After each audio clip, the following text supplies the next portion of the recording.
On Tuesday evening, my daughter called to cancel our family dinner, said the restaurant had a booking problem. I'm Ruby Patterson, 62 years old.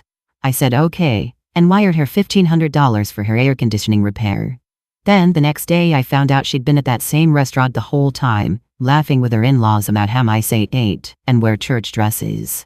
That's when I decided to find out exactly what else my only child had been lying about. My name is Ruby Marie Patterson, and I've lived in Mountain Home for all 62 years of my life. This town sits tucked between the Blue Ridge Mountains in North Carolina, where the air smells like pine, and the people still wave when they drive past your house. I was born Ruby Marie Johnson in 1962, delivered by my grandmother in the same bedroom where I sleep now, in the house my late husband James built with his own hands in 1989. If you're listening from somewhere far away, drop your city in the comments so I can see how far this has traveled.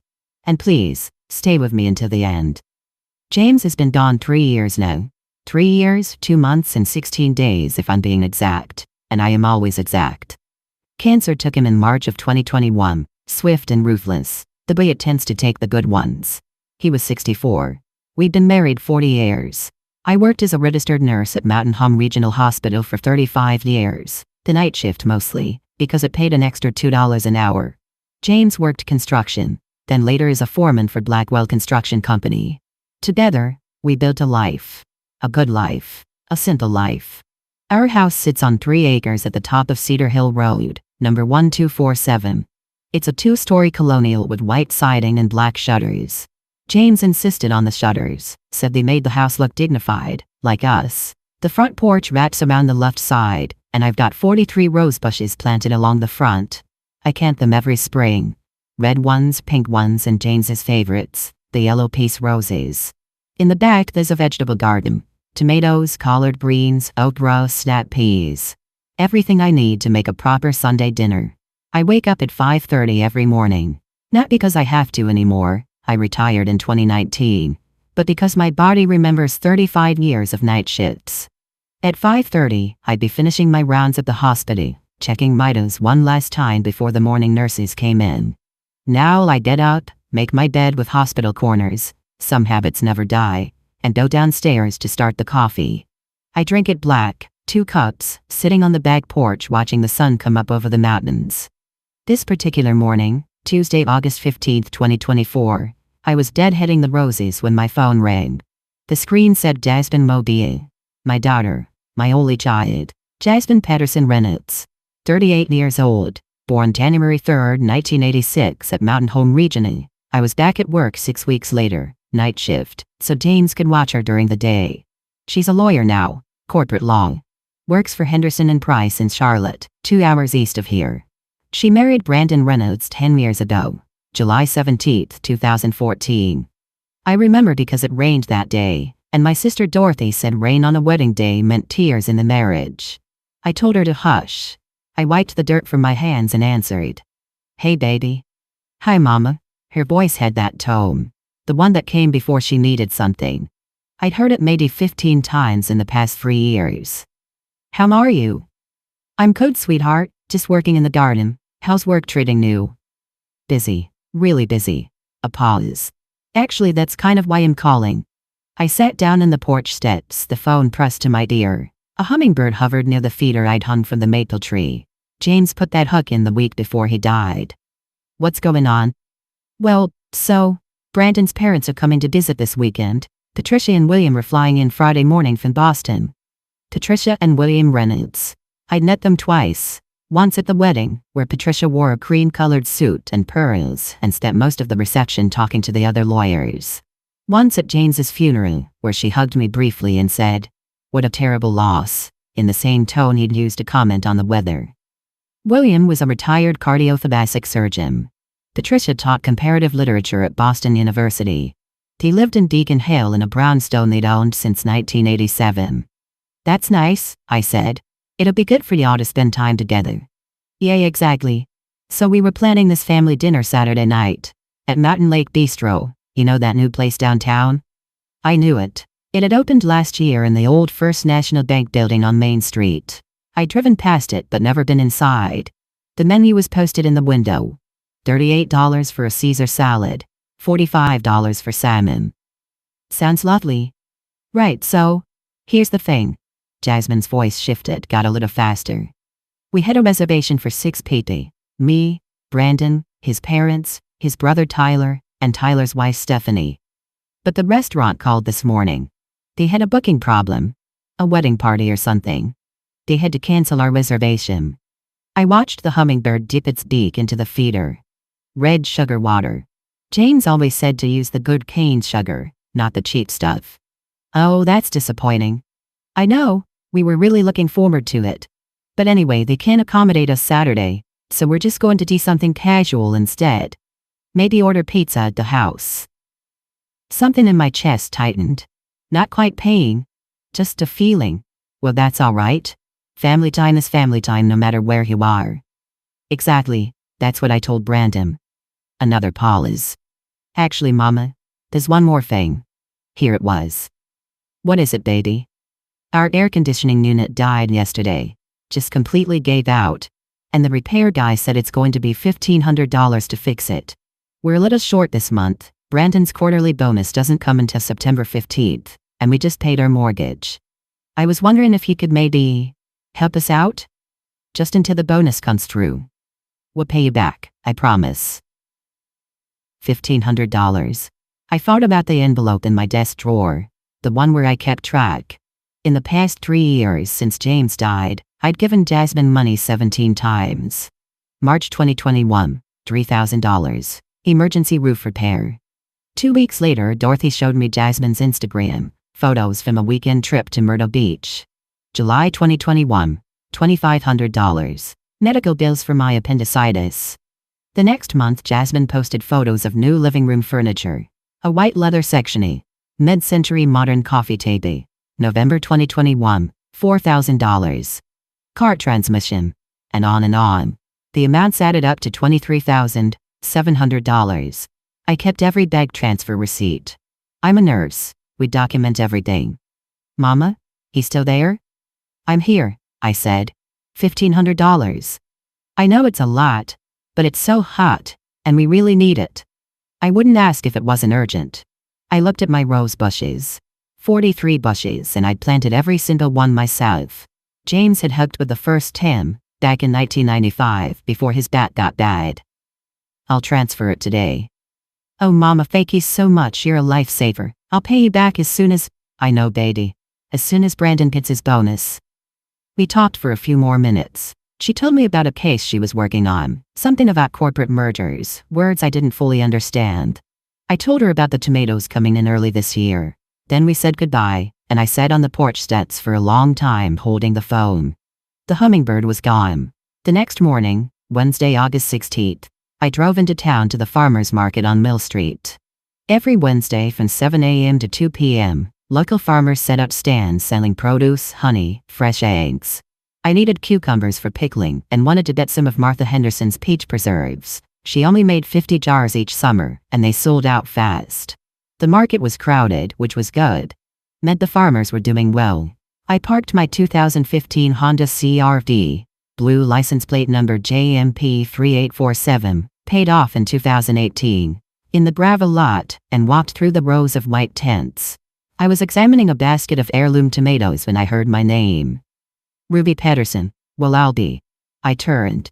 Eleanor Price, 71 years old, retired high school English teacher, president of the Mountain Home Garden Club, and the biggest gossip in 3 counties. She wore a sun hat the size of a satellite dish and carried a wicker basket full of zucchini. Morning, Eleanor. Isn't it a beautiful day? The Lord is good. She came closer, lowering her voice to what she probably thought was a whisper, but could still be heard from the next row over. I saw your Jasmine last night. My hand stilled on a tomato. Did you? Oh, yes. Ted and I went to that new restaurant. Mountain Lake Bistro? You know, the one in the old bank building. Very fancy. Very expensive. She leaned in. $22 for a cup of soup, can you imagine? I could imagine. I'd seen the menu. Anyway, Eleanor continued, we were there for our anniversary. 48 years, can you believe it? And I looked across the restaurant and there was Jasmine. With Brandon and another couple. Older folks, very distinguished looking. I figured they must be Brandon's parents. They all looked so happy. laughing and toasting with wine. I would have gone over to say hello, but I didn't want to interrupt.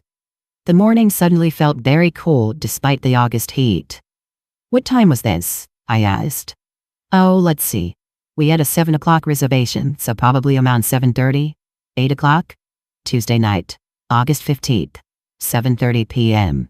The same night Jasmine had called me. The same call where she'd said the Saturday dinner was cancelled because of a booking problem. "They had a wonderful spread," Eleanor went on. "Steaks, seafood tower, one of those fancy things with the oysters and shrimp. The waitress brought out champagne. Looked like a celebration." "That's nice," I managed. "Well, I won't keep you. I know you've got shopping to do. But isn't it wonderful that Jasmine stays close with Brandon's family?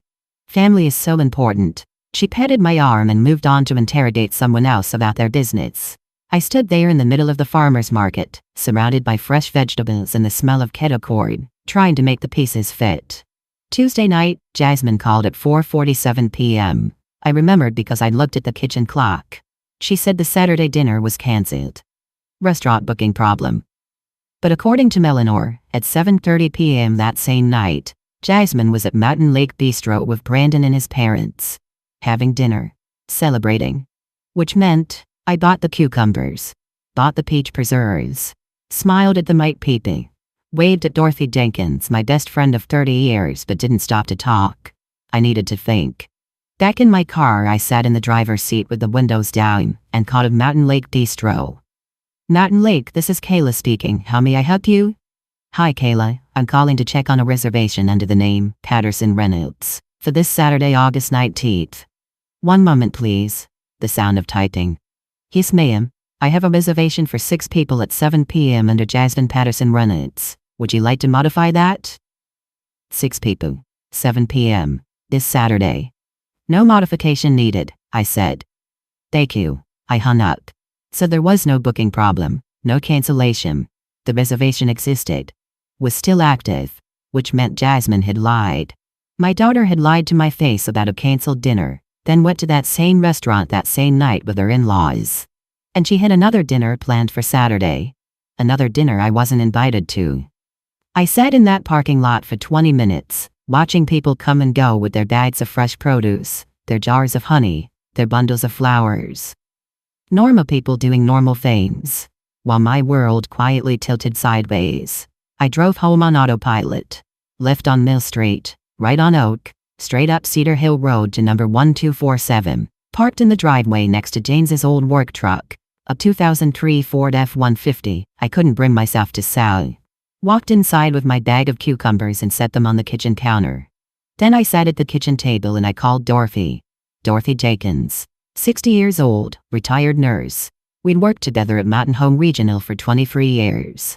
She'd been married to Robert Jenkins for 35 years until he passed in 2019 from a heart attack. No children. She lived alone now in a yellow bungalow on Sycamore Street, number 428. Dorothy was practical, direct, and had never lied to me once in 3 decades. "Hey Ruby, what's wrong?" She knew. She always knew. "Can you come over?" "Give me 20 minutes. 19 minutes later, I watched the clock. Her silver Toyota Camry pulled into my driveway. Dorothy let herself into the kitchen door, like she'd done 1,000 times before. She took one look at my face and said, "Put the kettle on, this is a tea conversation." While the water boiled, I told her everything. The phone call from Jasmine. The request for $1,500. The story about the cancelled dinner. Eleanor Price at the farmer's market. The reservation that still existed. Dorothy listened without interrupting. Another reason I loved her. When I finished, she was quiet for a moment, stirring honey into her chamomile tea. "Did you give her the money?" she finally asked. "Transferred it yesterday evening. $1,500, sent at 5:14 p.m. to her Bank of America account, ending in 7392. "Ruby," Dorothy's voice was gentle but firm.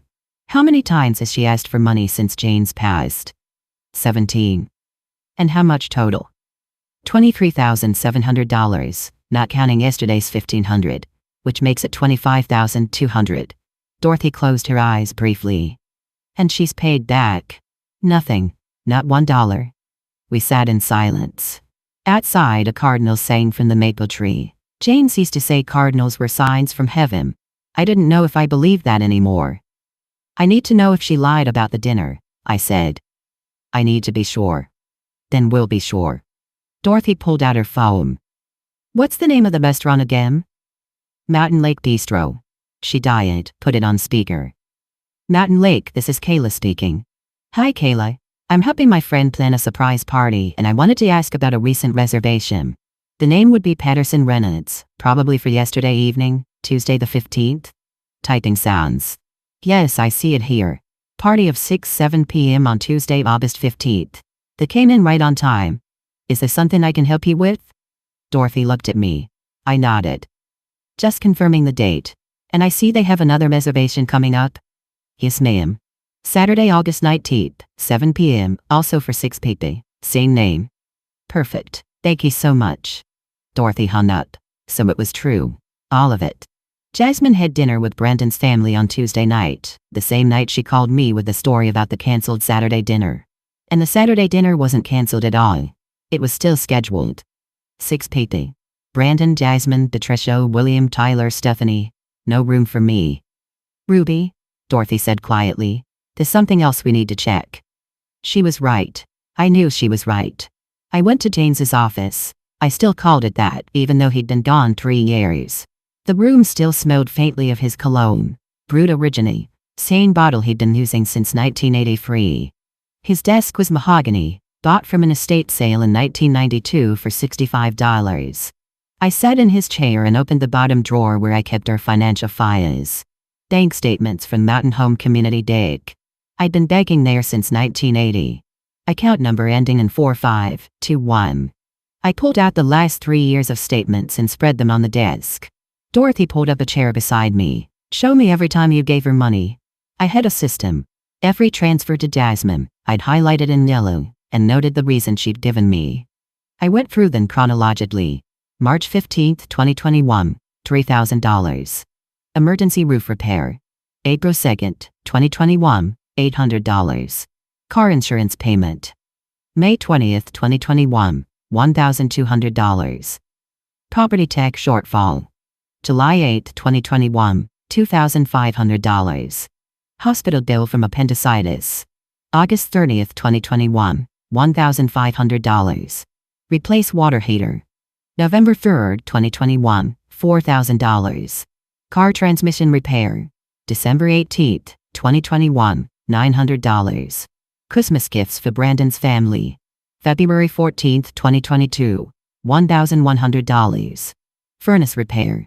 March 29th, 2022, $2,200. Medical bills. June 6th, 2022, $1,800. New tires for both cars. August 12th, 2022, $1,400. Home insurance deductible after storm damage. October 1st, 2022, $950. Unexpected tax bill. November 24th, 2022, $1,600. Thanksgiving dinner for Brandon's family. January 30th, 2023, $1,350. Plumber emergency. April 15th, 2023, $2,100. Brandon's mother's birthday gift. June 20th, 2023, $1,200. A C in maintenance. July 28th, 2023, $1,500. Legal fees for work case. And now, August 15th, 2024, $1,500. A C repair. $25,200. Dorothy was making notes on a napkin. Ruby, do you have Jasmine's social media passwords? No, should I? No, but we can look at her public posts. What's her Instagram? I'm not on Instagram.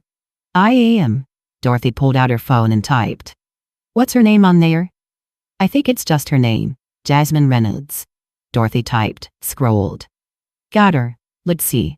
She started scrolling through posts, going backwards in time. Here, March 2021. Best weekend getaway. Myrtle Beach with my love. She showed me the photos. Jasmine and Brandon on a beach. Cocktails. Sunset. That was 2 weeks after the $3,000 roof repair. Dorothy kept scrolling. July 2021. New living room, who dis? Thanks to my amazing husband for this surprise. Photos of the white leather section, the mid-century modern coffee table. 1 month after the $2,500 hospital bill. November 2021. Upgraded. Brandon surprised me with my dream car. A silver Mercedes C-Class in their driveway. Jasmine standing next to it, keys in hand. 2 weeks after the $4,000 transmission repair. Dorothy set down her phone. Ruby? I couldn't speak. My throat had closed up. Every single time. Every single lie. Every emergency that wasn't an emergency. Every crisis that was really a vacation, a purchase, a luxury. My daughter had been lying to me for 3 years. Taking my money.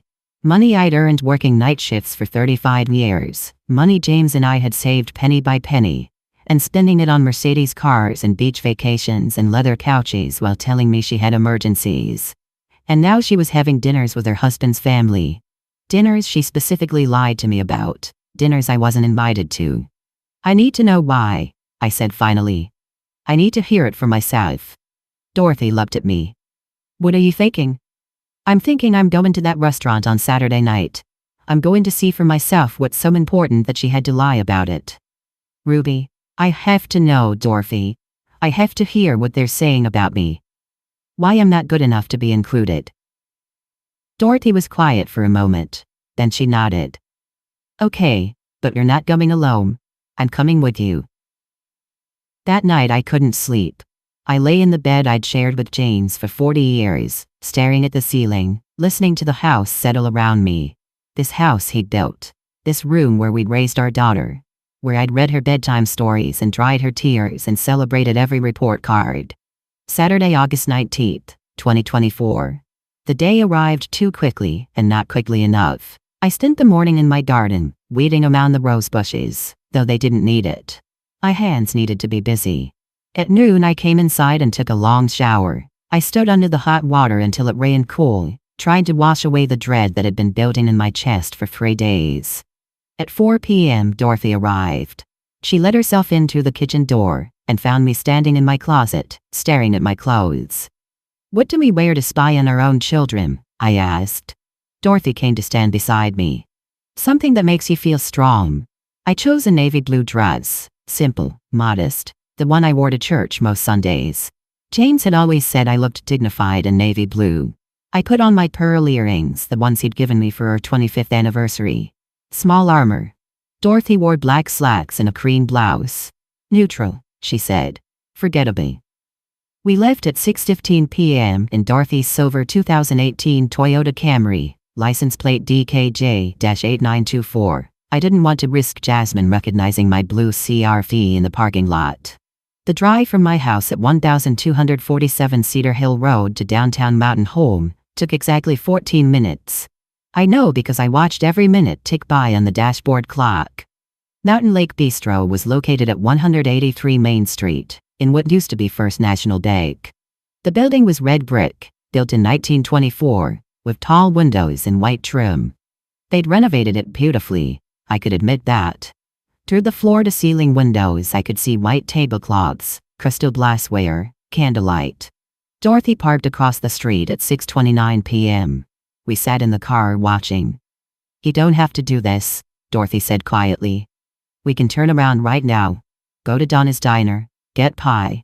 Pretend this never happened. I thought about it. For exactly 10 seconds I considered it. No, I said. I need to know. At 6:47 p.m., a silver Mercedes C-Class pulled up to the restaurant. The same one from Jasmine's Instagram post. License plate JDR4429. Brandon got out first, tall blonde wearing a navy suit. He walked around and opened the passenger door. Jasmine stepped out. My daughter was wearing a red dress I'd never seen before. Fitted, elegant, expensive looking. Her hair was styled in waves down her back. She was laughing at something Brandon said, her head thrown back. She looked happy, beautifully. She looked nothing like the little girl he used to help me plant tomatoes in the backyard, who'd get dirt under her fingernails and not care. Behind them, a black Lincoln Town car pulled up. An older couple emerged. Patricia Reynolds, tall, thin, silver hair in a perfect bob, wearing a cream-colored suit and pearls. William Reynolds, Distinguished gray temples, rimless glasses, charcoal suit. They looked exactly like what they were. Boston old money. Brandon and Jasmine went to greet them. Air kisses, smiles. Patricia touched Jasmine's cheek, said something that made my daughter smile. Then a third car arrived. A red Audi. Tyler Reynolds, Brandon's younger brother, maybe 35, and his wife Stephanie. Blonde, petite, wearing designer everything. 6 people total. They walked into the restaurant together, Brandon's hand on the small of Jasmine's back, Patricia's arm linked through William's. A family. Complete. Without me. Come on, Dorothy said. Let's go in before we lose our nerve. We crossed Main Street at 6:52 p.m. My heart was pounding so hard I could feel it in my throat. Dorothy pushed open the heavy door and we stepped inside. The restaurant was beautiful. Dark wood floors, exposed brick walls, soft lighting from medicine bowls hanging in clusters. A hostess stand by the entrance. A young woman, maybe 25, name tag reading demo, smiled at us. Good evening. Do you have a reservation? No, Dorothy said smoothly. But we were hoping for a table for 2? Emma checked her tablet. We're quite full tonight, but I have a small table in the back corner near the bar. Would that work? Perfect, I said. Because the back corner meant we could see the whole restaurant. And Jasmine's party, seated by the front windows, would never notice us in the shadows. Emma led us through the restaurant. I kept my eyes down, my head slightly turned away from the windows. We passed within 15 feet of their table. I could hear Jasmine's laugh, high and bright, the way she used to laugh as a teenager when she was trying to impress someone. Our table was a two-top in the far corner, partially hidden by a decorative column and a large potted plant. Perfect. I could see them clearly, but they'd have to be looking specifically for us to notice. We ordered. Dorothy got the salmon, $34. I got the chicken, $28. Water with lemon for both of us. The waitress, his name tag said Rachel, smiled and disappeared. And then we watched. Jasmine's table was animated, loud. Patricia was gesturing with her wine glass telling a story. William was nodding, amused.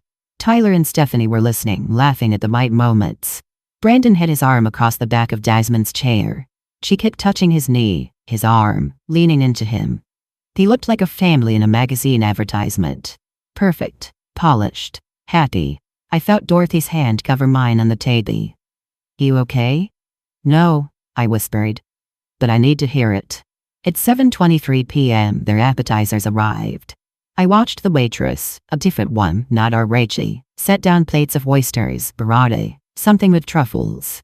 Patricia was inspecting her wine glass like it had personally offended her. Our food came at 7:31 p.m. I cut my chicken into small pieces but barely ate. Dorothy pushed salmon around her plate. We were both just waiting. At 7:47 p.m., I got my chance. I needed to use the best room. The sign pointing to the bathrooms indicated they were on the far side of the restaurant, which meant walking past Jasmine's table. Dorothy looked at me, questioning. I nodded. I stood up, smoothed my navy dress, and walked. I kept my pace steady, my eyes forward. As I approached their table, I could hear their voices more clearly. I slowed down, just slightly, as I passed behind William's chair. Honestly, I'm just relieved she doesn't know about these dinners, Jasmine was saying. I stopped, pretended to look at my phone. I was maybe 6 feet behind them, partially hidden by the column. Darling, you have to understand our position. Patricia's voice was smooth, cultured, with just a hint of Boston accent. Your mother is... well, she's lovely in her own way. But our circle is quite particular about these things. The way she talks, though. Brandon's voice. I'd never heard that tone from him before, mocking. That fake southern accent. Last Christmas when she visited, she said ain't 3 times during dinner, I counted. Laughter. Tyler laughed. Stephanie laughed. My daughter laughed. I know. Jasmine's voice was quieter now, almost apologetic. I've been working on that too. Trying to refine myself, sound more professional. It's commendable that you've come so far from your background. William spoke carefully, like he was choosing each word with precision. But integration into our world takes time. Generations, really. My hands were shaking. I gripped my phone tighter. It's not just the accent, Patricia continued. It's the whole presentation. The church dresses. The way she tried to bring that casserole to the funeral reception, as if we were having a potluck. More laughter. Oh God, the casserole, Brandon said, in the Pyrex dish with the little flowers on it. That casserole was her famous chicken and rice, Jasmine said. There was something in her voice. Was it defensiveness? But then she laughed too. She makes it for every church function. She thought people would want comfort food. Comfort food, Patricia repeated like the words were foreign. At the Beacon Hill Club, can you imagine? I had to hide it in the coat check, Jasmine said. God, it was mortifying. Mortifying. My chicken and rice casserole, the one I'd made with my grandmother's recipe, the one I'd stayed up until 2 a.m. making the night before James's funeral reception because I thought people would be hungry, was mortifying. At least she's useful for something, Tyler said. I could hear ice clinking in a glass. The money thing. That's working out well for you guys, right? Silence for a moment. Then Brandon. Jasmine, tell them about the air conditioning. Oh my God. Jasmine's voice dropped, conspiratory. So she called me Tuesday and I told her about Saturday's dinner being cancelled. Which it obviously wasn't, Stephanie interjected. Right, and then I told her our air conditioning broke and needed $1,500 to fix. She sent it within an hour. $1,500? Patricia sounded impressed. Just like that? Just like that. She always does. I think it's her way of staying connected. Like if she gives me money, I'll need to keep talking to her. My vision blurred. I couldn't tell if it was tears or rage or both. And what did you actually use it for? Tyler asked. This dinner, Jasmine said simply. Well, this and the new Gucci bag I've been wanting. Brandon got me both as an early birthday present. Laughter again. Clinking glasses. To Jasmine's air conditioning fund, Tyler said. To generous mothers-in-law who don't ask questions, Stephanie added. She's not Brandon's mother-in-law technically, Patricia said. Though I suppose in the most literal sense, she's never been to our house, Brandon said suddenly. In Charlotte. Not once in 10 years of marriage. Really? William sounded surprised. Not once? We've never invited her, Jasmine said quietly. It's just easier this way. If she doesn't see how we live, she can't, I don't know, judge it, or feel bad about it. Or worse, try to fit into it. Smart, Patricia said. I remember at your wedding she tried to introduce herself to the Harrisons. Do you remember that, William? She walked right up to Senator Harrison and started talking about, what was it? Medical care for veterans, William said. She'd apparently treated several veterans at her hospital and had opinions about the VA system. Opinions, Patricia repeated, distaste dripping from the word. As if Senator Harrison wanted to discuss policy at a wedding reception with a... She paused. Nurse, Jasmine finished. She was a nurse. Was. Past tense. Like I'd died with James. The point is, Patricia continued, these social situations are difficult. You were wise to keep her at arm's length, darling. Can you imagine if she'd been here tonight? With her church dress and her accent, trying to make small talk about her roses? Or worse, Brandon said, telling one of her long stories about patients at the hospital. Remember the one about the man who coded 3 times? Oh, God, yes, Jasmine groaned. She tells that one at every family gathering. Goes on for 20 minutes about chest compressions and defibrillators. It's not her fault, William said, and for a moment I thought he might defend me. She comes from a different world. Different education loving, different social class. She did the best she could with what she had. She gave you opportunities she never had, Patricia added. That's admirable. But it doesn't mean you owe her access to your life now. Exactly, Jasmine said. She sacrificed so I could be here, so I could have this life. The least I can do is protect her from seeing how different we are now. Protect me. She was protecting me. From what? From seeing that my daughter was ashamed of everything I was? I stood there, frozen behind William's chair, my phone clutched in my hand, my navy blue church dress suddenly feeling like a costume, like proof of everything they were saying. The irony, Tyler said, is that she probably thinks you're struggling. That's why she keeps sending money. She does, Jasmine said softly. She thinks we're barely making it. She doesn't know about Brandon's bonus structure, or my partnership track, or the investment properties. Investment properties. Plural. How much have you gotten from her total? Stephanie asked. If you don't mind me asking. A pause. I held my breath. In the last 3 years? Maybe $25,000?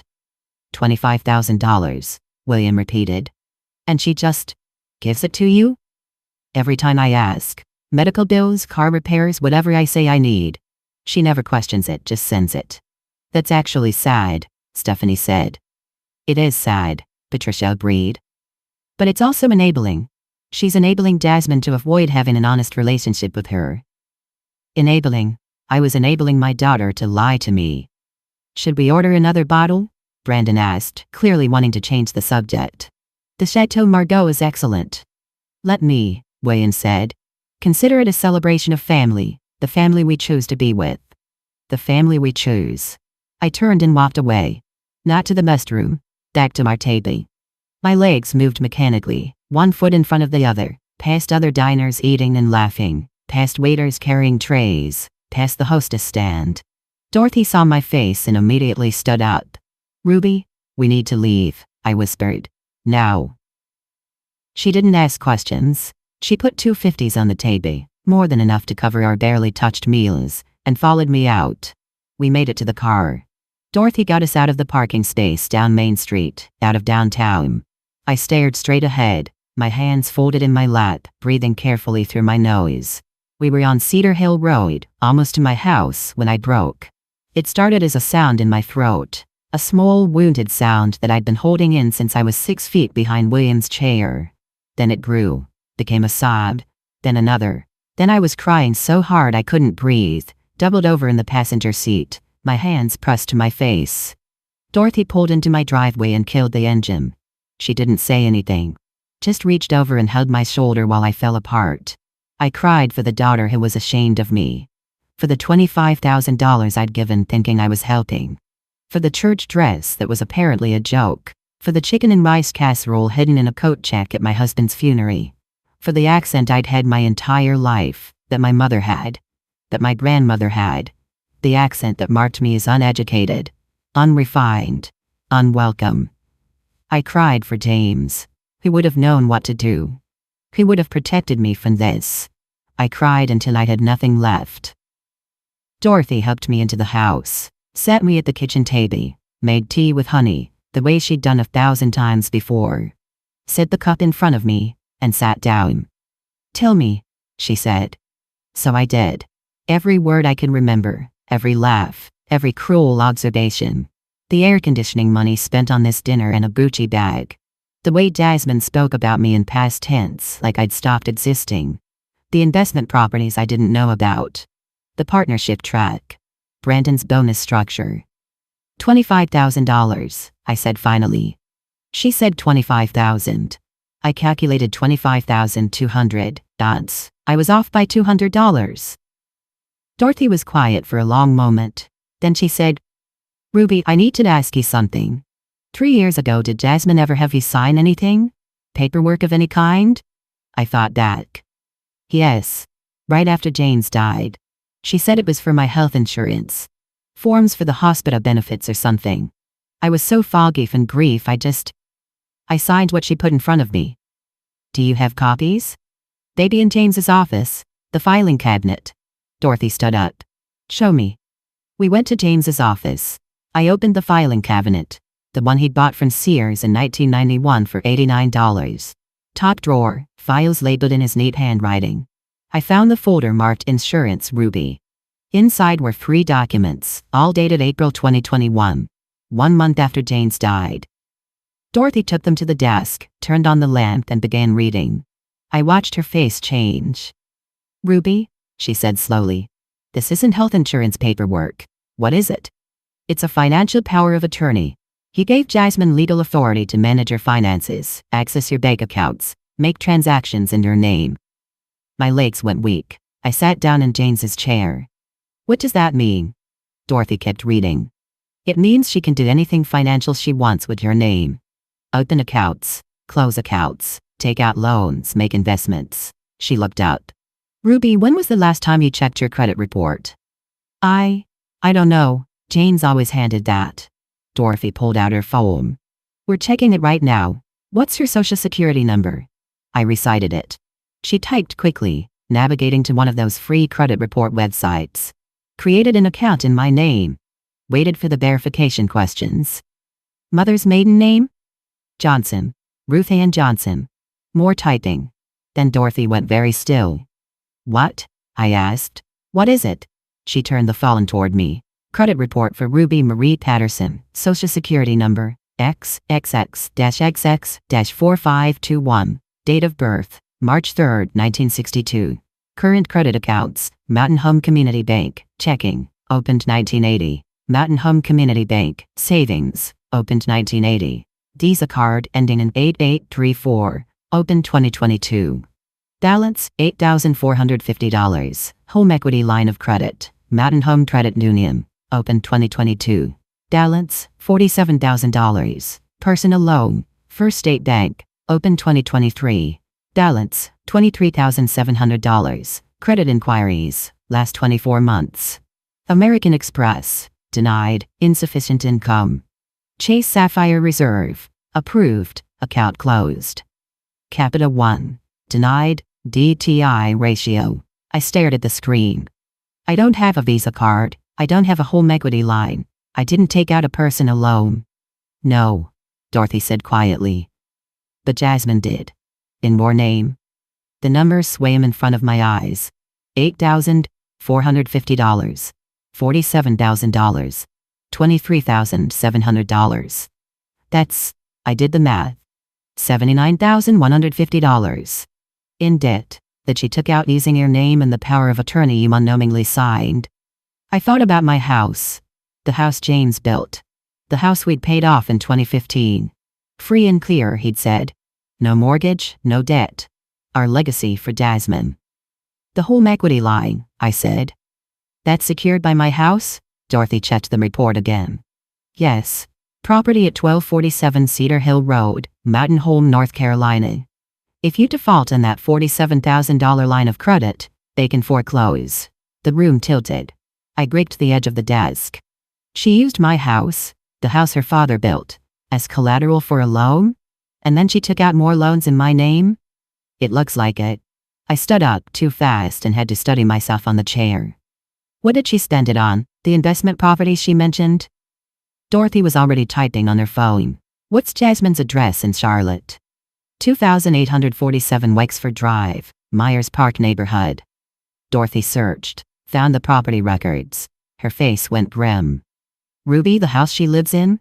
Purchased in 2019 for $780,000. Sold in 2022 for $1.1 million. She sold their house? And bought a new one. 4521 Providence Road. Purchase price, $1.85 million. Purchased June 2022. June 2022. The same month I'd given her $1,800 for new tires. There's more, Dorothy said. She owns 3 other properties. Investment rentals. 1 in Charlotte, 2 in Asheville. Total value approximately $900,000. I sat back down. My daughter, who'd been asking me for money for air conditioning repairs and car insurance and medical bills, owned 4 properties worth almost $3 million. How? I whispered. How did she afford all that? Dorothy looked at me with such sadness. Ruby, I think I know. That we need to talk to a lawyer. Why? Because this isn't just lying. This isn't just taking her money. This is identity theft. This is fraud. And I think, she paused. I think she's been committing tax fraud too. What do you mean? The power of attorney. The loans in your name. I'm betting she's been claiming you as a dependent. Deducting expenses for your care. Getting tax breaks for supporting an elderly mother who needs financial help. But I don't need financial help. I have my pension, my savings, James's life insurance. Exactly. Which means she's been lying to the IRS about your situation to reduce her own tax burden. I thought about everything I'd heard at the restaurant. The casual way they'd laughed about the $1,500, the relief that I didn't know about their dinners, the way Patricia had said I came from a different social class. They thought I was poor, uneducated, someone to be pitied and kept at arm's length. They had no idea. Dorothy made a phone call to Michael O'Brien, attorney at law, her husband Robert's lawyer before he died. She explained the situation in broad strokes. Michael said he could see us Monday morning 9 a.m. at his office on Court Street. After she hung up, Dorothy made me eat something. Scrambled eggs and toast. I ate mechanically, not tasting anything. What am I going to do? I asked finally. Dorothy sat across from me, her hands wrapped around her teacup. That's up to you, Ruby. But you have options. Like what? Michael can help you file a police report for identity theft and fraud. He can contest the loans Jasmine took out in her name. He can revoke the power of attorney. He can... She's my daughter, I said. She committed crimes against you. I know, but she's still my daughter. I looked at Dorothy. I carried her for 9 months. I stayed up with her when she had colic. I taught her to read, to ride a bike, to be kind to people. James and I worked ourselves to exhaustion so she could have opportunities we never had. And she took all of that, and she's ashamed of it. Of us. Of me. Then what do you want to do? I thought about it. About the woman I'd been 3 years ago, when James was alive and Jasmine still visited and I thought I knew who I was. About the woman I'd become. Someone my own daughter lied to, stole from, mocked behind her back. About the woman I wanted to be. I want her to know, I said finally. I want her to know that I heard everything at that restaurant. I want her to know that I know about the loans, the fraud, all of it. I want her to understand what she did. And then what? And then I want her to fix it. All of it. Every loan paid back. Every fraudulent tax return amended. Every lie undone. And if she won't? I met Dorothy's eyes. Then I'll do what I have to do. I won't let her take my house. I won't let her destroy my credit. I won't let her get away with this. Dorothy nodded slowly. Okay, then we need to prepare. We need documentation of everything. Bank statements, credit reports, the power of attorney paperwork. We need to know exactly what we're dealing with before we confront her. How long would that take? A few days, maybe a week. Michael can help us get records we don't have access to. She paused. Ruby, are you sure about this? Once we start, there's no going back. I thought about Jasmine's laugh at that restaurant. The way she'd said mortifying about my casserole. The way she'd told them about the $1,500 for air conditioning like it was a joke. I thought about James. What he'd say if he knew his daughter was using the house he built as collateral for secret loans. I'm sure, I said. We stayed up until 2 a.m. that night, going through every document in James's office. Every bank statement, every tax return, every piece of paper with my name on it. Dorothy took photos of everything with her phone, created a folder, labeled it evidence. By the time we finished, we had a clear picture. Total money given to Jasmine directly, $25,200. Total debt taken out in my name, $79,150. Jasmine's real estate holdings, $2,750,000. My current credit score, 687, down from 801 in 2021. My daughter was a multimillionaire who had been stealing from her mother and lying about it for 3 years. Dorothy left at 2:30 a.m. I walked her to her car. Get some sleep, she said. Monday, we start fighting back. I watched her taillights disappear down Cedar Hill Road. Then I went inside, locked the door, and sat at my kitchen table in the dark. On the table was my phone. I picked it up, opened my messages, found Jasmine's name. My fingers hovered over the keyboard. I wanted to type so many things. I know everything.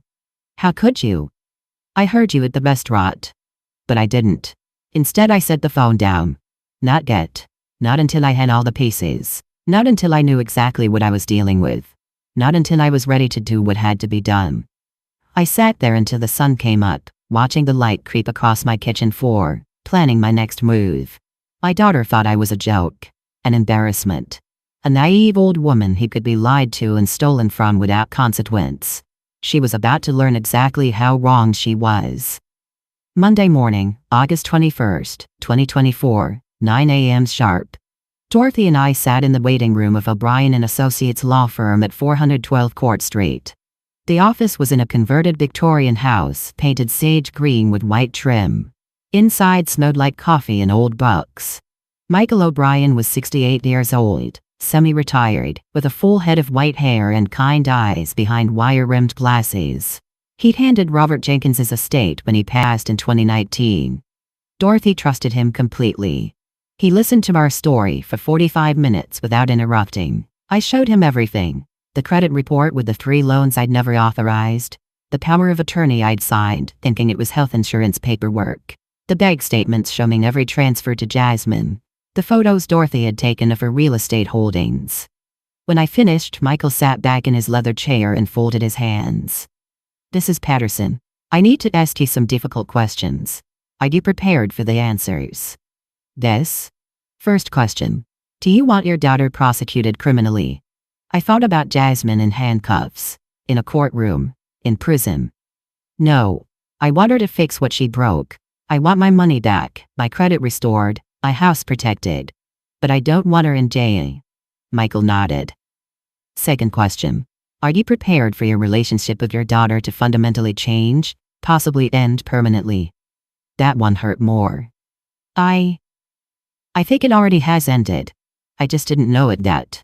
Third question. How much do you know about your own financial situation? I blinked. What do you mean? Your assets. Your net worth. Do you know what you're worth, Mrs. Patterson? I have my pension from the hospital. About $3,200 a month. James's life insurance was $150,000. I put that in savings, and the house is paid off. So maybe $200,000 total? Michael smiled slightly. May I? He gestured to his computer. Of course. He typed for several minutes, accessing databases I didn't understand. Then he turned his monitor toward me. Mrs. Patterson, according to public records and the documents you've provided, your current assets are as follows. Mountain Home Community Bank. Checking, $47,332. Mountain Home Community Bank. Savings, $184,507. Vanguard Retirement Account. James's 401k rollover. $312,445. Life insurance payout. Still in money market. $150,000. House at 1247 Cedar Hill Road. Current value. $385,000. 2015 Honda CR-V. $8,500. James's 2003 Ford F-150. $6,200. Total assets. $1,093,984. I stared at the screen. That's over $1 million. Yes, ma'am, you're a millionaire. And your daughter knows it. Dorothy made a small sound beside me. How would she know? I asked. Michael pulled up another document. Because she has power of attorney. She has access to view all your accounts. She can see exactly what you have. He paused. Mrs. Patterson, I need to check something. Give me a moment. He made a phone call. To the IRS, he said. He was on hold for 12 minutes, then spoke in legal terminology I barely followed. When he hung up, his expression was grim. Mrs. Patterson, for the tax years 2021, 2022, and 2023, your daughter filed tax returns claiming you as a dependent. She deducted the following expenses for your care. 2021, $18,400. In-home nursing care, medical equipment, prescription medications. 2022, $22,100. Same categories, plus modifications to your home for disability access. 2023, $26,750. Same categories, plus a wheelchair accessible vehicle. Total fraudulent deductions, $67,250. But I don't need nursing care. I don't have a wheelchair. I'm healthy. I know. That's why it's fraud. Michael pulled out a legal pad. She saved approximately $15,000 in taxes by claiming those false deductions. That's federal tax fraud. A felony. The room felt very small suddenly. There's more, Michael continued. The home equity line of credit, the $47,000 loan against your house. I checked the application. Jasmine signed her name. That's forgery. The personal loan for $23,700 from First State Bank? Also your forged signature. The Visa card with the $8,450 balance? Same thing. Dorothy was taking notes furiously. So what are we looking at total? I asked. Michael did the math on his legal pad. Direct money given to Jasmine. $25,200. Home equity line, forged, $47,000. Personal loan, Ford $23,700. Credit card, Ford, $8,450. Tax fraud savings, $15,000. Total, $119,350. $119,350, Michael said. That's what she's taken from you, directly or indirectly, in 3 years. I thought about my night shifts. 35 years of 12-hour shifts, 3 to 4 nights a week. My feet aching. My back hurting. Missing Jasmine's school plays because I had to work. Missing anniversaries with James. Missing sleep, missing life. All so my daughter could have a better future. And she'd use that future to steal from me. Michael spent the next hour outlining my options. I could file criminal charges, identity theft, fraud, forgery, tax fraud. Jasmine could face up to 30 years in federal prison, he said. Or I could handle it civilly. Demand repayment, restitution, amended tax returns. Give her a choice. Fix it, or face prosecution. What would you do? I asked him. If it was your daughter? Michael was quiet for a moment. I'd give her one chance to make it right. One chance to come clean, pay it all back, and rebuild trust. But only one chance. And I'd have all the criminal paperwork ready to file if she refused. That seemed fair. Harsh, maybe, but fair. How long will it take to prepare everything? I asked. 1 week. I'll need to file paperwork to revoke the power of attorney immediately. We can't wait on that. I'll request full documentation from the IRS, get official credit reports, subpoena bank records. By next Monday, August 28th, we'll have everything we need. And then what? Then you decide how you want to confront her. My recommendation? A controlled environment. Your home. With me present as a witness, you present the evidence, give her the choice, and we proceed based on her response. Dorothy touched my arm. Ruby, there's something you should know. I did some more research last night. On Jasmine's law firm. What did you find? She's up for partner. The decision is being made in October. If she's convicted of fraud, or even charged, she'll lose her law license. Her entire career will be over. So that was the leverage. Her career. The thing she'd sacrificed our relationship for. Good, I said quietly. Then she'll understand exactly what's at stake. Michael looked at me carefully. Mrs. Patterson, I need to make sure you understand. If you go through with this, if you confront her with everything we know, there's no coming back. Your relationship will never be the same. I thought about Saturday night at Mountain Lake Bistro. The sound of Jasmine's laugh when Brandon mocked my accent. The casual cruelty when Patricia called my casserole mortifying. The way my daughter had said I came from a different world, like I was something to be ashamed of. Our relationship is already over, I said. She killed it herself. I'm just making it official. We spent the rest of the week gathering evidence. Michael worked quickly. By Thursday, August 24th, he had official IRS records of Jasmine's fraudulent tax filings, certified credit reports showing all accounts opened in my name, handwriting analysis comparing my real signature to the forged ones, loan applications with my forged signature bank statements, showing the paper trail asterisk, legal documentation revoking the power of attorney, effective immediately. On Friday, August 25th, Michael presented me with a folder. Inside was everything, organized chronologically, with tabs and highlighting, evidence of every lie, every theft, every betrayal. This is your case, he said. Airtight, irrefutable. She can't deny any of this. I took the folder home and set it on my kitchen table. Stared at it for a long time. That night I went to James's grave for the first time since the funeral. Mountain View Cemetery, Section C, Plot 247. His headstone was simple gray granite. James Robert Patterson. March 15, 1957 to March 22, 2021. Beloved husband and father. A life well built. I sat in the grass beside him, the evening sun warm on my back. I don't know what to do, James, I said out loud. She's our baby girl, but she's stealing from me. Lying to me. Using your house. The house you built with your own hands. As collateral for secret loans. The wind moved through the oak trees. Somewhere nearby a cardinal sang. He always said family was everything. That blood was thicker than water. But what if blood turns out to be poison? What if the person who's hurting me most is the person I love most? No answer. Just the wind in the cardinal and my own breaking heart. I'm going to confront her, I said finally. I'm going to make her fix what she broke. And if she won't? I touched his headstone. If she won't, I'm going to protect myself, the way you would have protected me if you were still here. I stayed until the sun set, then drove home to my empty house. Saturday morning, August 26, 2024. I called Jasmine at 9:47 a.m. She answered on the third ring. Hey mama. She sounded distracted. I could hear music in the background. Voices. Hi baby, is this a bad time? No, just having coffee with friends. What's up?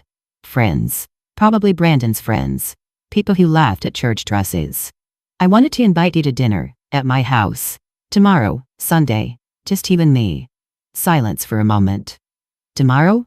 That's kinda short notice, mama. I know, but I've been thinking a lot about you and me, about our relationship. And I realized we haven't had a real conversation in years. No Brandon, no distractions, just mother and daughter. Another pause. What brought this on? I kept my voice steady. You're my only child, Jasmine.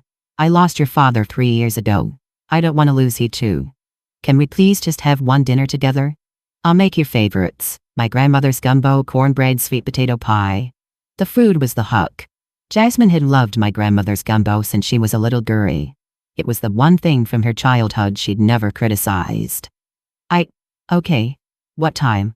5 o'clock. That way you can drive back to Charlotte before it gets too late. Okay, should I bring Brandon? No, I said firmly. Just you, baby. This is mother-daughter time. We hung up. I sat in my kitchen, shaking. Dorothy arrived an hour later. I'd called her right after I called Jasmine. She said yes, I told her. Are you ready for this? No, but I'm doing it anyway. Dorothy helped me clean the house, even though it was already clean. We polished the silver, ironed the tablecloth, set the dining room table with my good china, the set James's mother had given us for our wedding. White porcelain with gold trim. Michael O'Brien would arrive at 4:30 p.m. and wait in James's office. Dorothy would be there too. Witnesses, protection, support. Sunday morning I went to church. Reverend Thomas Wright's sermon was about forgiveness, which felt like either divine timing or cruel irony. After the service he pulled me aside. Ruby, I've known you and your family for 20 years. You look troubled. Is everything all right? No, Reverend, but it will be, one way or another. He squeezed my hand. Whatever you're facing, remember, forgiveness doesn't mean accepting abuse. Even Jesus threw the money changers out of the temple. I thought about that while I cooked. Started the gumbo at noon. It needed hours to develop the right depth of flavor. Chicken, andouille sausage, the holy trinity of onions, celery, and bell peppers. A dark roux the color of chocolate. The recipe my grandmother had taught my mother, who'd taught me, who'd taught Jasmine when she was 12 years old. The house filled with the smell of home. At 4:30 p.m., Michael and Dorothy arrived. We went over the plan one more time. At 4:52 p.m., I saw Jasmine's silver Mercedes pull into my driveway. Jasmine knocked even though she had a key. I opened the door. My daughter stood on the porch in designer jeans and a cream-colored cashmere sweater. Her hair was pulled back in a sleek ponytail. She carried a bottle of wine, expensive-looking, probably $40 or more. Hi, Mama. She leaned in for a quick hug. I smelled her perfume, something floral and sophisticated. That the drugstore body spray she'd worn in high school. Come in, baby. She stepped inside, looked around like she was seeing the house for the first time. You've kept everything exactly the same. Your father built this house. I'm not changing it. Something flickered across her face. Guilt? Nostalgia? It was gone too quickly to tell. Dinner smells amazing, she said. It'll be ready in about 20 minutes. You want sweet tea? Just water, please, trying to cut back on sugar. Of course she was. I poured her water in a crystal glass, part of the wedding china set, and we sat in the living room. The same room where she'd opened Christmas presents as a child, where James had taught her to play checkers, where we'd taken photos before her senior prom. So, Jasmine said, setting down her glass. What did you want to talk about? Let's eat first. I didn't slave over a hot stove all day to let the gumbo get cold. We moved to the dining room. I'd set two places at opposite ends of the table. Formal, intentional. I served the gumbo in my grandmother's bowls, white ceramic with blue flowers.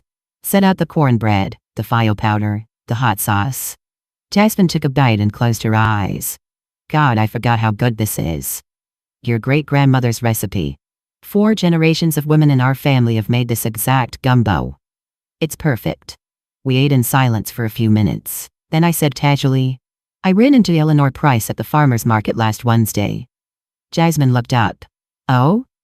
She mentioned she saw you at Mountain Lake Bistro, said you looked happy. Jasmine's spoon paused halfway to her mouth. When? Tuesday night, August 15th, the same night you called me about the canceled dinner. She set down her spoon carefully. Mama, the dinner that wasn't actually canceled. The one you had with Brandon's parents and his brother and sister-in-law. Table for 6, 7 p.m. reservation. Her face went pale. I can explain. I'm sure you can. You're very good at explaining things. Like how you needed $1,500 for air conditioning repair, when you actually spent it on that dinner. And a Gucci bag. How did you? I was there, Jasmine. My voice was steady, calm. I was at Mountain Lake Bistro that night. Sitting in the back corner. I saw everything. And I heard everything. The color drained completely from her face. Mama, please. I heard you laugh about my accent. About my church dresses. About the casserole I made for your father's funeral. The one you hid in the coat check because it was mortifying. I didn't mean. I heard Brandon count how many times I said hate at Christmas. I heard Patricia talk about my presentation like I was livestock at a county fair. I heard you tell them I come from a different world, a different social class. Jasmine was crying now, silent tears running down her perfect makeup. Mama, I'm so sorry. I heard you tell them you've gotten $25,000 from me in the past 3 years. Except you were wrong. It's $25,200. I keep track of every penny. I stood up and walked to the sideboard. Picked up the folder Michael had prepared. Brought it back to the table and set it in front of Jasmine. Open it. Her hands shook as she opened the folder. Page 1, I said. Credit report dated August 21st, 2024. You'll see 3 accounts I never opened. A Visa card with an $8,450 balance. A home equity line for $47,000 against this house, the house your father built. And a personal loan for $23,700. Total, $79,150 in debt. In my name. With my forged signature. Jasmine was shaking her head. No, I was going to pay it back. Page 2.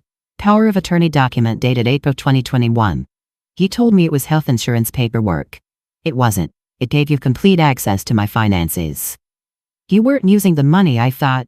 Page 3. IRS records. For 3 years you've been claiming me as a dependent, deducting expenses for my care. Nursing care I don't need. Medical equipment I don't have. A wheelchair-accessible vehicle that doesn't exist.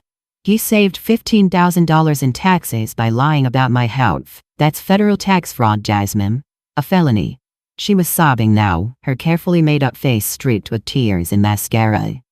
I'm so sorry. Page 4.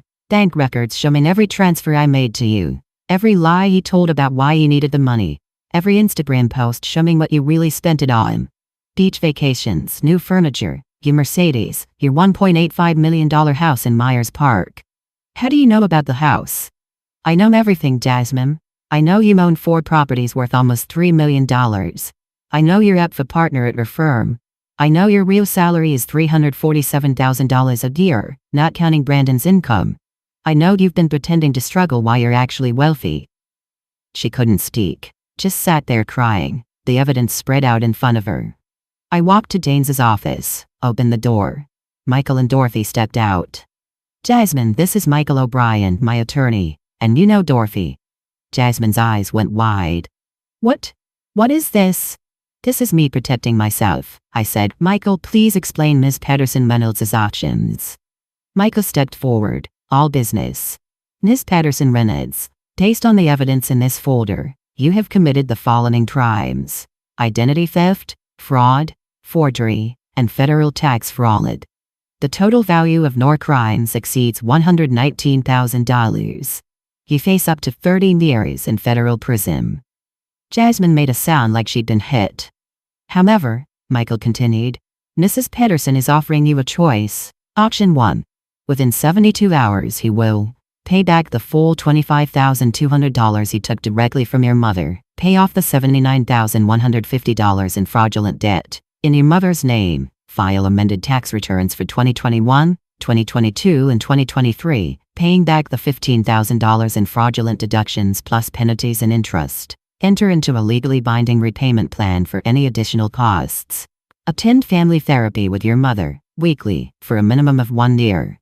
Provide full transparency of your finances going forward. Total amount due: $119,350, plus approximately $8,000 in IRS penalties and interest. Grand total, $127,350. Jasmine was shaking her head. I don't have that much liquid cash. You have 4 properties, I said. Sell one. Take a loan against a partnership. Figure it out. You're a lawyer. You're smart. You'll find a way. Option 2, Michael said, is that Mrs. Patterson files criminal charges tomorrow morning. You'll be arrested. You'll lose your law license. Your partnership will be rescinded. You'll likely go to prison. And you'll lose your mother forever. Jasmine looked at me, mascara streaking down her face, her perfect facade completely shattered. Mama, please. I never meant to hurt you. I wanted to fit in. Brandon's family, they have so much money and I felt like I had to prove I belonged. So you stole from me? My voice broke for the first time. You used the house your father built with his own hands as collateral for your insecurities? I'm sorry. He stood at your father's funeral and you laughed about me behind my back. He took money from me thinking I was too stupid to notice. You lied to me for 3 years. I know. Do you? I stepped closer. Do you know what it felt like to sit in that restaurant and hear my only child say I was mortifying? To hear you laugh when they mocked the way I talk? I worked night shifts for 35 years so you could go to college. Your father worked construction in the heat and the cold so you could have a better life. And you thanked us by being ashamed of us. I'm not ashamed. Yes, you are. You're ashamed that I say ain't. That I wear church dresses. That I made a casserole instead of ordering from a caterer. You're ashamed that we're black and working class and didn't go to fancy schools. You're ashamed of who you are, Jasmine. And that's the saddest thing of all. She was crying so hard she could barely breathe. I'll fix it. I'll fix everything. I'll get the money. I'll pay it all back. I'll do the therapy. Whatever you want. I don't want your money, I said quietly. I want my daughter back. The one who used to help me plant tomatoes. He loved my gumbo. He was proud of where she came from. I am that person. No, you're not. Not anymore. And I don't know if you can be again. I looked at Michael. Give her the paperwork. Michael handed Jasmine a document. This is a legally binding agreement. You have until Wednesday, August 29th at 5 p.m. to sign it and transfer the first payment of $50,000. The remaining balance will be paid in monthly installments of $10,000 over 8 months. If you miss a single payment or violate any term of this agreement, Mrs. Patterson will immediately file criminal charges. Do you understand? Jasmine nodded, unable to speak. There's one more thing, they said. Until this debt is paid in full, you are not welcome in this house. You would not call me asking for anything. You would not contact me except through Michael regarding the repayment plan. When the debt is paid, if you want to rebuild our relationship, we'll do it in family therapy. But it will be on my terms, not yours. Not Brandon's, not his family's, mine. Mama, those are the terms, Jasmine. Take them or leave them. She looked at the document in her shaking hands. At Michael, at Dorothy, at me. I'll take them, she whispered. I'll sign it. Could. Michael will email you the final version tomorrow morning. You have 72 hours. I walked to the front door and opened it. He should go now. Jasmine stood up slowly, leaving her barely touched gumbo on the table. She walked to the door, stopped in front of me. I do love you, Mama. I know you don't believe me, but I do. Love is what you do, Jasmine. Not what you say. Your father taught me that. Now it's time you learned it too. She left. I watched her Mercedes pull out of the driveway, then close the door. Dorothy came and put her arms around me. I didn't cry. I'd done all my crying already. I just stood there, feeling empty and full at the same time. You did the right thing, Dorothy said. Did I? Yes. He taught her that actions have consequences, that love doesn't mean accepting abuse, that you have dignity and worth. Michael packed up his documents. I'll send the final agreement tomorrow. If she doesn't comply, call me immediately and we'll file charges. After they left, I sat alone in my dining room. 2 bowls of gumbo on the table. Mine empty. Jasmine's barely touched. I looked at my grandmother's bowls, my mother's recipe. 4 generations of black women who'd worked and sacrificed and loved their children fiercely. I hope I did right by you, I said to the empty room. I hope you're proud. 3 months later, November 18th, 2024, 3 months and 2 days since the dinner. I was in my garden, pruning the rose bushes for winter, when Dorothy's car pulled into the driveway. She got out carrying a folder. News? I asked. News. She sat on the porch steps, patted the space beside her. Jasmine had signed the agreement. On August 28th at 4:47 p.m., 13 minutes before the deadline, she'd transferred $50,000 to my account and signed the legally binding contract. She'd been making her $10,000 monthly payments on time. September 15th, October 15th, November 15th. No communication except through Mikey. No phone calls. No excuses. The amended tax returns were filed, Dorothy said, opening the folder. IRS accepted them. She's paid the back taxes and penalties. Total $8,247. And the loans? Paid off. All 3 accounts closed. Your credit score's back up to 798. I let out a breath I didn't know I'd been holding. There's something else, Dorothy said. She sold one of the investment properties, the one in Asheville. Used the money to pay you back faster than required. As of yesterday, the entire debt is cleared. All $127,350. 3 months. She paid back everything in 3 months instead of 8. She also enrolled in therapy, Dorothy continued. Individual therapy, not just family. She's coming twice a week. How do you know? Michael told me. She sends him updates, hoping he'll pass them to you. Dorothy looked at me. Ruby, she's trying. I know. Are you going to talk to her? I thought about it. About the daughter who'd stolen from me, and the daughter who was paying it back. About the woman who'd laughed at my casserole, and the woman who was going to therapy twice a week. Not yet, I said. The agreement says she has to complete 3 months of therapy before we start family counseling. That's January. We'll talk then. Are you going to forgive her? I don't know. Maybe. Eventually.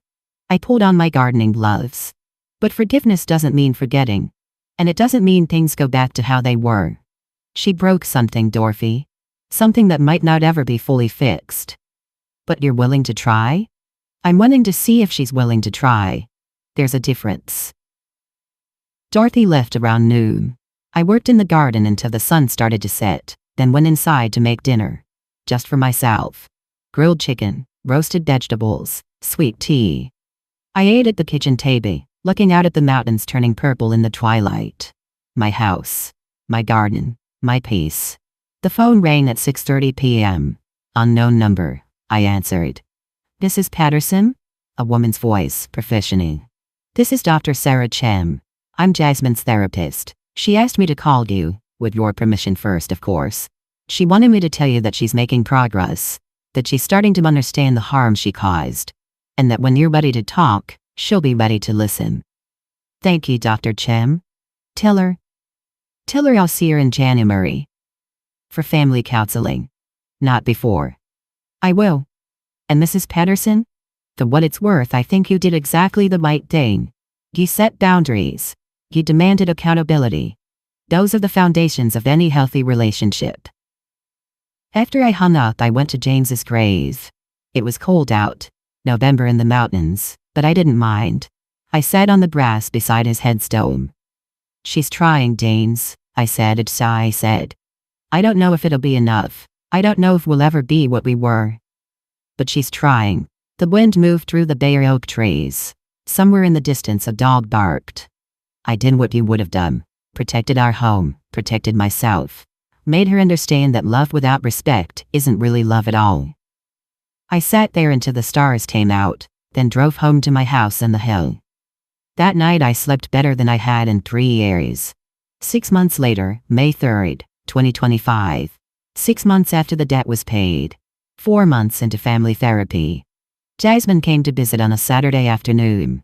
She called first, asked permission. Arrived at 2 p.m. in a different car, not the Mercedes, but a modest Honda Civic. She wore jeans and a plain t-shirt. No designer labels. Her hair was in a simple ponytail. "Hi, Mama." "Hi, Daddy." We sat on the back porch drinking sweet tea, watching the roses bloom. 43 bushes, all coming back to life after the winter. "Dr. Chin says I have internalized racism," Jasmine said quietly. "That I spent so long trying to be acceptable to Brandon's family, that I started seeing myself, and Mew, through their eyes. Seeing us as less than. And now? Now I'm trying to see us the way we really are. Strong. Resilient. Worthy of respect." She looked at me. "I left Brandon." I was quiet for a moment. "When?" "Last month. We're getting divorced. He didn't understand why I had to pay you back. Didn't understand why I was in therapy. Didn't understand why I couldn't just keep living the life we'd built on lies. I'm sorry. I'm not. Not anymore." She smiled, but it was sad. "I got a new job too. Left the firm. I'm working for the Legal Aid Society now. Helping people who can't afford lawyers. The pay is terrible, but the work. It matters. Your father would be proud of that." "I think so too." She set down her tea. "Mama, I know I can't undo what I did. I can't unhear the things I said at that restaurant. I can't give you back the 3 years I wasted lying to you. But I'm trying to be better. To be the daughter you and Daddy raised me to be. I can see that." "Do you think," her voice broke, "do you think you'll ever be able to forgive me?" I thought about it. About forgiveness and healing and the long road back to trust. "I think I'm learning to," I said finally. "It's not there yet. But it's coming. Like the roses after winter. Slowly. But it's coming." We sat in silence for a while. Then Jasmine said, "Can I help you in the garden, like we used to?" "I'd like that." We spent the afternoon together, pulling weeds, deadheading spent blooms, preparing the beds for summer. Our hands in the dirt, side by side, not talking much, just being. When the sun started to set, Jasmine got ready to leave. "Can I come back next week?" she asked. "Yes, Saturday at 2 p.m. We'll work on the vegetable garden." She hugged me, tentative at first, then tighter. "I love you, Mama. I'm going to spend the rest of my life proving it." "I know, baby. I know." I watched her drive away in her Honda Civic, then went inside to make dinner. Later that night I sat on the back porch with my coffee, watching the stars come out over the mountains.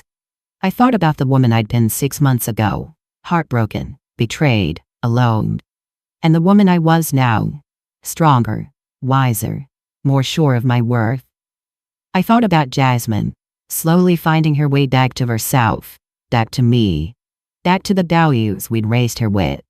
I thought about James, and what he'd say if he could see us now. I think he'd say, "Ruby Marie, you did good. You loved our girl enough to hold her accountable. You were strong enough to demand respect. You were wise enough to know that real love requires real honesty." And I think he'd be right. At 62 years old, I'd learned something I should have known all along.